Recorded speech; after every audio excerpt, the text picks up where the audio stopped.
এই ওয়ালিদ ইবনে উকবা, ওয়ালিদ ইবনে মুগীরা, এদের ঘরে জন্ম নিয়েছে খালিদ ইবনুল ওয়ালিদ। চিন্তা করে দেখেন তো, খালিদ ইবনুল ওয়ালিদ, যাকে আল্লাহ রাসূল সাইফুল্লাহ আল মাসলুল, আল্লাহ সুবহানাহু ওয়া তাআলা এর উন্মুক্ত তলোয়ার বলে ঘোষণা করেছেন। প্রায় 100 যুদ্ধ করেছেন, কোন যুদ্ধে একবারও তিনি পরাজিত হন নাই, সব যুদ্ধে বিজয়ী। কি ইসলামের পক্ষে কি ইসলামের বিপক্ষে। এবং কার ঘরে জন্ম নিয়েছে? ইসলামের সবচেয়ে বড় শত্রুর ঘরে জন্ম নিয়েছে খালিদ ইবনুল ওয়ালিদ। এবং জানেন খালিদ ইবনুল ওয়ালিদ যখন মারা যান, ইন্তেকাল করেন, তিনি তার বিছানায় তিনি ইন্তেকাল করছেন। এর মধ্যে শত যুদ্ধ তিনি করে ফেলেছেন ইসলামের পক্ষে। যেখানে গিয়েছেন খালিদ ইবনুল ওয়ালিদ, তার বিপরীতে 1 লক্ষ সৈন্য মাঠে আছে, আরো 1 লক্ষ সৈন্য আছে রাস্তায়, তারা অংশগ্রহণ করবে। তিনি মাত্র 3000 সৈন্য নিয়ে গিয়েছেন। 3000 সৈন্য নিয়ে ওদেরকে পরাজিত করে তারপরে মদিনায় তিনি ফিরে এসেছেন।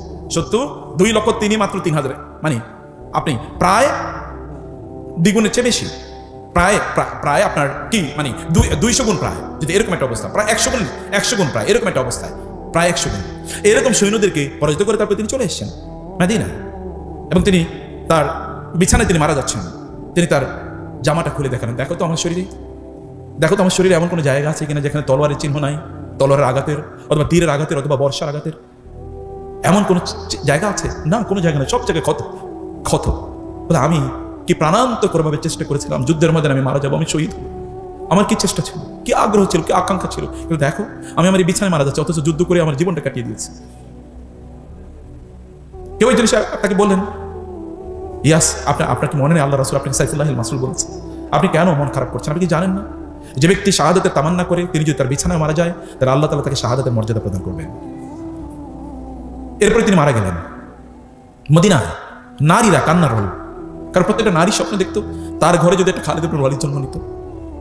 যখন তিনি মারা যান, মদিনায় কান্নার রোল পড়ে যায়। ওমর রাদিয়াল্লাহু তাআলা তখন খলিফা, আমিরুল মুমিনিন। লোকেরা এসে বলে আমিরুল মুমিনিন, মহিলারা কাঁদতেছে, আমরা বাইরে থেকে কান্নার শব্দ শুনছি, আপনি কিছু বলবেন না? এভাবে কান্না করতে নিষিদ্ধ। ওমর রাদিয়াল্লাহু তাআলা ঘর থেকে বের হবেন, এমন সময় তিনি দেখলেন তার ঘর থেকেও কান্না বের হচ্ছে। ওমর বলে, কাঁদে কে? বলে হাফসা। হাফসা হচ্ছেন রাসূল সাল্লাল্লাহু আলাইহি ওয়াসাল্লামের স্ত্রী, ওমর রাদিয়াল্লাহু মেয়ে।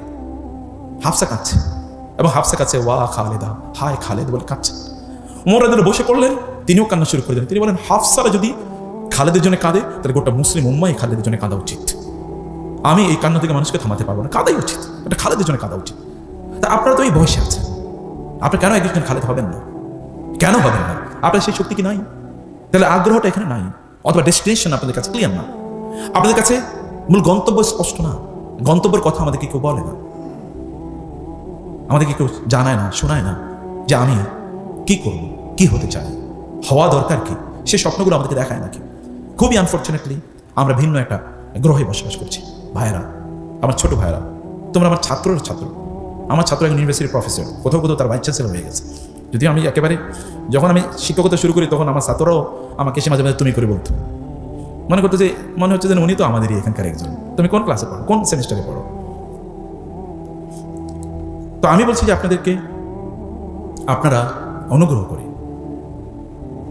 আপনাদেরকে সম্মান করছি, আমি ভালোবাসি আপনাদেরকে, কারণ আপনাদের হাতে উম্মার ভবিষ্যৎ।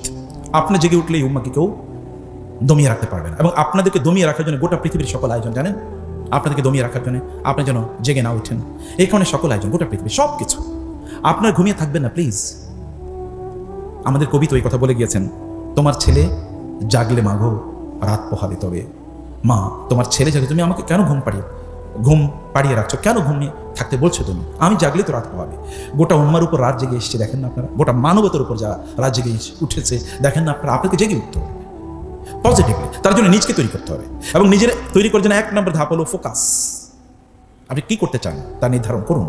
আপনি যা হতে চান, positive, do become something positive. আপনি টাকা পয়সার মালিক হতে চান, আমার কোনো আপত্তি নেই, আপনি একজন সুলাইমান হন আলাইহিস সালাম। এবং তিনি আল্লাহকে বলেছেন, আল্লাহ তুমি আমাকে এমন রাজত্ব দাও, লা ইয়ামবাগি লি আহাদিন মিন বাদি, এমন রাজত্ব আর কাউকে দেবেন না, আপনি আমাকে এমন রাজত্ব দেন। এবং আল্লাহ কি রাজত্ব দিয়েছেন? জিনদেরকে আল্লাহ সুবহানাহু ওয়া তাআলা সুলাইমান আলাইহিস সালাম চাকর বানিয়ে দিয়েছেন। জিনরা তার কি করতো? বান্নাই ওয়া গাওয়াস, তার জন্য বিশাল অট্টালিকা নির্মাণ করতো, প্রাসাদ নির্মাণ করতো, বিল্ডিং নির্মাণ করতো। ওয়াকাওয়াস, এবং সমুদ্রে ডুব দিয়ে সেখান থেকে মণিমুক্ত আহরণ করে নিয়ে আসতো। জিনরা তার জন্য, জিনরা তার জন্য কি ফার্মার হিসেবে, কৃষক হিসেবে কাজ করতো। এমন অবস্থা আল্লাহ তাআলা সুলাইমান সালাম করেছেন। আপনারা সেটা করতে পারেন, নো প্রবলেম, কিছু একটা আপনি করুন। আপনি অথবা আপনি জুলকারনাইনের কথা চিন্তা করে দেখেন, একবার সর্বপশ্চিমে গিয়েছেন, সর্বপূর্বে গিয়েছেন, মেরুল জায়গায় গিয়েছেন, এবং ইয়াজুজ মাজুজের মতো এই ভয়ঙ্কর বিধ্বংসী বাহিনীকে ঠেকিয়ে দেওয়ার জন্য দেয়াল নির্মাণ করে দিয়েছেন না তিনি? সূরা কাহাফে আপনারা পড়েছেন। আপনি তেমন হন, সমস্যা কি? সারা পৃথিবী চষে বেরিয়েছেন, গোটা পৃথিবী কন্ট্রোল করবেন। মোহাম্মদ বিন কাসেম যখন এই অঞ্চলে আসে, আপনাদের চেয়ে বয়স কম, 18 বছর বয়স, মোগল সাম্রাজ্য এর পূর্বে মোগল সম্রাট বাবররা যখন এখানে আসে, বাবরদের বয়স কত? আচ্ছা, ইখতিয়ারউদ্দিন মোহাম্মদ বিন বখতিয়ার খলজি যখন এই বাংলায় আসে, নদিয়াতে আসে, তার বয়স কত ছিল? আপনার বয়সী, আপনাদের বয়সী। তো আপনাদের তো এটা তো বিজয়ের বয়স, এটা তো ঘুমিয়ে কাটানোর বয়স না, এটা তো ফেসবুক দেখার বয়স না, এটা তো ইউটিউব দেখার বয়স না, এটা তো কোনো একটা মেয়েকে দেখার পর ওদিকে তাকে এরপরে আটফাল করে পড়ে গেলেন, এর বয়স না। আপনি কেমন তা করবেন? আপনি তো তার চেয়ে অনেক ঊর্ধ্বে, অনেক বড়, অনেক কিছু আপনার, অনেক কিছু করার আছে। এই জাতির প্রতি, মায়েদের প্রতি, বাবাদের প্রতি, প্রতিষ্ঠানের প্রতি, অন্যদের প্রতি দেখান যে ইউ ক্যান ডু সামথিং, আপনি কিছু একটা করতে পারেন। সে কারণে আপনাকে ফোকাসটা ঠিক করেন প্লিজ, এবং এনার্জি এখানে দেন। এইটা সিদ্ধান্ত নিয়েছেন আপনি এটা হবেন, আপনি এই কলেজের সবচেয়ে ভালো ছাত্র হন না, আপনার ব্যাচে আপনার চেয়ে ভালো কোনো ছাত্র নাই, বাংলা আপনার চেয়ে ভালো কেউ জানে না, আপনি বাংলা সাহিত্যের ওস্তাদ হয়ে গেছেন, আপনি হন। এবং আপনার টিচাররা যেন রেফার করে যে যদি বাংলা সম্পর্কে কিছু জানতে হয় তাহলে ওর কাছে যাও, he is the best student in our college in this subject. আপনি হন না কেন? এটা কি হওয়া অসম্ভব? আপনি আজকে থেকেই যেই ডাইনামিক্সের কথা, যে ডিভিশনের কথা বলছে, ডিভিশন অফ ইউর টাইম, 8 ঘন্টা আপনি পড়ার জন্য রাখেন। আপনার অন্য কোনো কাজ নাই, কষ্ট করেন। এখন আপনার টাকা ইনকাম করার প্রয়োজন নেই, প্রত্যেকটা জিনিসের একটা টাইম আছে। আল্লাহ টাইমের বাইরে কোনো কিছু দেন না, সব জিনিসের আলাদা টাইমিং আছে। গাছের ফলও কিন্তু টাইমে হয়, সূর্য কিন্তু টাইমে ওঠে, এবং চাঁদও কিন্তু টাইমে ওঠে, কোনো কিছু টাইমের বাইরে হয় না। তাহলে আপনি কেন আনটাইমলি কাজ করবেন? আপনি এখন স্টুডেন্ট, লাইফে তো স্টুডেন্ট। আপনি 5 বছর ভালো করে পড়েন, আপনার সাবজেক্টে ভালো করে পড়েন, যেটাই পড়েন, আপনার এটা ভালো লাগে, যেটা ভালো লাগে সেটাই পড়েন। আর আপনি যদি পড়াশোনা ভালো না লাগে তাহলে যেটা ভালো লাগে এটা করা শুরু করে দেন, যেটা আপনার ভালো লাগে, যেটার মধ্যে আপনার প্রপেন্সিটি আছে, যেখানে আপনার প্রসপেক্ট আছে, পটেনশিয়াল আছে, আপনি মনে করেন এই জায়গায় আপনি ভালো করতে পারেন, ডু দ্যাট। আপনি এখন ফেসবুক করেন, এই ছেলে তো ফেসবুকের মার্ক জাকারবার্গ, সে তো চাকরি পাচ্ছিল না, সে নিজে নিজে ওই স্টুডেন্ট লাইফে চিন্তা করলে কিভাবে বন্ধুদের মাঝে একটা কমিউনিকেশন সিস্টেম ডেভেলপ করা যায়। এখন আপনি এই পৃথিবীর সবচেয়ে 2 নম্বর, 3 নম্বর, 4 নম্বর ধনীতে পরিণত হয়েছে। যে বেটা অ্যামাজন তৈরি করেছে, এই যে মানে একটা মার্কেট প্লেস, এর বাইরে তো কোনো কিছু না, সে তো প্রোডাকশন দেয় না, এখন প্রোডাকশন দেয়। কিন্তু এর আগে চিন্তা করছে যে কিভাবে অন্যরা জিনিসগুলো আইনা বিক্রি করবে, বিক্রি করেছে। এবং দেখেন তখন অবস্থাটা কি। আপনি ডু সামথিং, যাই করেন না কোনো, ভালো একটা কিছু করেন, স্টার্ট সামথিং, কিছু একটা শুরু করে দেন।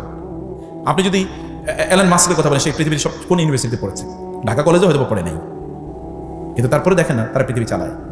আপনার যেটা ভালো লাগে এটাই করেন, কিন্তু করবেন, এবং সেখানে আপনি ফোকাস থাকবেন, ফোকাসড অ্যাটেনশন, এবং সেখানে আপনি এনার্জি দেবেন, আপনার যতটুকু এনার্জি তা দেন। এক মুহূর্তে আপনি ব্যয় করবেন না, সময় ব্যয় করার কোনো প্রসঙ্গ আসলেই সেটা থেকে করেন। প্রয়োজন ফেসবুক আপনি ডিলিট করে দেন। আপনাকে কে কমেন্ট করলো, কে কমেন্ট করলো, তাতে কি আসে যায়? আপনাকে কেউ লাইক করলো কি করলো না, তাতে কি আসে যায়? আপনি খায়া থাকছেন নাকি না থাকছেন, কেউ খবর নেয় নাকি? আপনার এই ভার্চুয়াল ফ্রেন্ড দিয়ে কি লাভ হবে? আপনি মরে গেলে ওরা খবরও জানবে না যতক্ষণ পর্যন্ত আপনি পোস্ট না দেবেন। কি ফ্রেন্ড এগুলো? ভার্চুয়াল মানে হচ্ছে ভুয়া ফ্রেন্ড। এই সকল ভুয়া ফলোয়ার আর ভুয়া ফ্রেন্ড, ফেসবুক হ্যাক হয়ে গেলে আর আপনি নাই। বহু সেলিব্রিটি আছে, ফেসবুক সেলিব্রিটি, এই ফেসবুক যদি গায়েব হয়ে যায় তাহলে উনিও গায়েব, কেউ আর তারা চিনবে না। তাহলে আপনার এই সকল ফেক পপুলারিটি দিয়ে আপনার লাভ কি?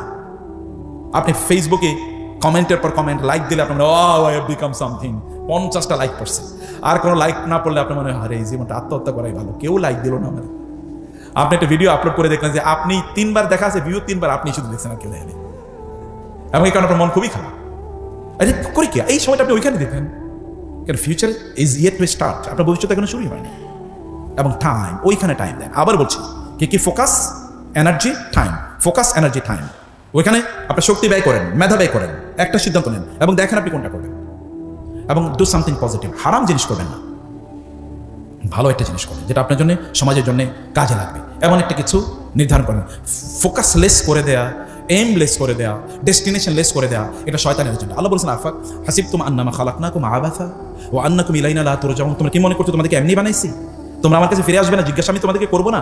সময় কোথায় ব্যয় করেছে? যৌবনের সময়ের ব্যাপারে আলাদা জিজ্ঞাসা, যৌবনের সময়ের ব্যাপারে আলাদা জিজ্ঞাসা, অন্য সময়ের ব্যাপারে জিজ্ঞাসা আছেই, যৌবনের ব্যাপারে জিজ্ঞাসা আলাদা।